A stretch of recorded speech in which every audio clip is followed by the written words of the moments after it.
l'époque. Ça s'appelait Français si vous parliez. Exactement, c'était merveilleux.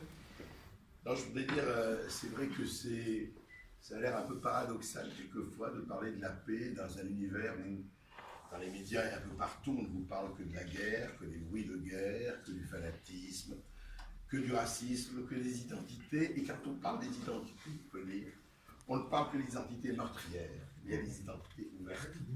Il faut arrêter de parler des identités comme quelque chose de forcément péjoratif.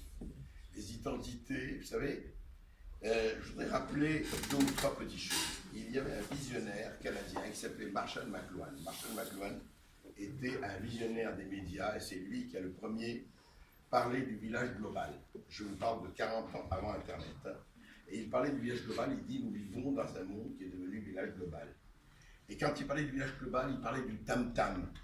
Qu'est-ce que c'est qu'Internet, sinon le tam-tam, pour le meilleur ou le moins bon, du village global. Et il disait aussi, je vous parle de 1968, il y a 50 ans, et il disait que le tam-tam ramène les tribus. Et que justement, plus il y a mondialisation, plus il y a uniformisation, plus le besoin d'être ce que l'on est et d'avoir des racines pour avoir de l'avenir est fort. Et le tam-tam ramène le retour des tribus. Et il ne faut pas considérer que le retour des tribus est quelque chose de forcément mauvais. Surtout pas. Il faut comprendre quelque chose.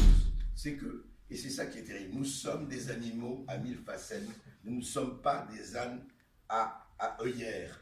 Nous sommes des humains avec des facettes, avec des gens différents. Nous ne sommes pas que ça. C'est-à-dire que je ne comprends pas, enfin je comprends, mais on ne peut pas, un homme, une femme, un enfant, un vieillard, ne peut pas être amené à une identité. Il faut arrêter cette espèce de guerre d'étiquette. On vous colle une étiquette et vous devez répondre au nom de cette étiquette. Ce n'est pas vrai.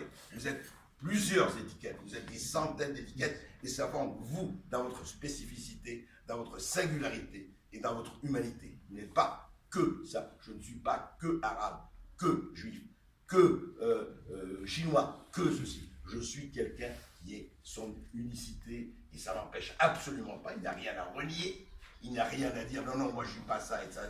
Je suis un condensé, le tout est supérieur à la somme des parties. Ne jamais oublier cela.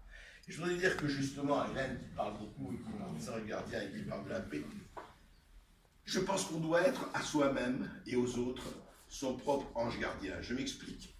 Vous savez, on parle beaucoup aujourd'hui, on va pas parler de l'actualité, mais il y a beaucoup de choses. Ce qui va se passer le 17 novembre, ça se discute beaucoup.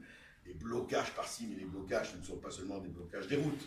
Il y a des blocages mentaux, il y a des blocages intellectuels, il y a des blocages psychologiques. On parle d'une France un peu divisée, on parle même beaucoup divisée, on parle de beaucoup de choses. Et en même temps, ce qu'on oublie de dire, c'est qu'il y a en même temps, et c'est ça qui est tout à fait fascinant dans ce monde, c'est que vous avez en même temps, j'étais en Amérique il y a un mois et demi, et je voyais par exemple où ils avancent dans la recherche sur le cancer, où ils avancent sur la longévité, où ils avancent sur un certain nombre vraiment de maladies, de choses extraordinaires. C'est-à-dire qu'en même temps qu'il se passe des choses terribles, il se passe des choses fascinantes. Et tout le problème, c'est qu'on devrait parler aussi de ces choses fascinantes. Oui, c'est vrai que je parle. Voilà, ça c'est mon côté, on en parle le micro.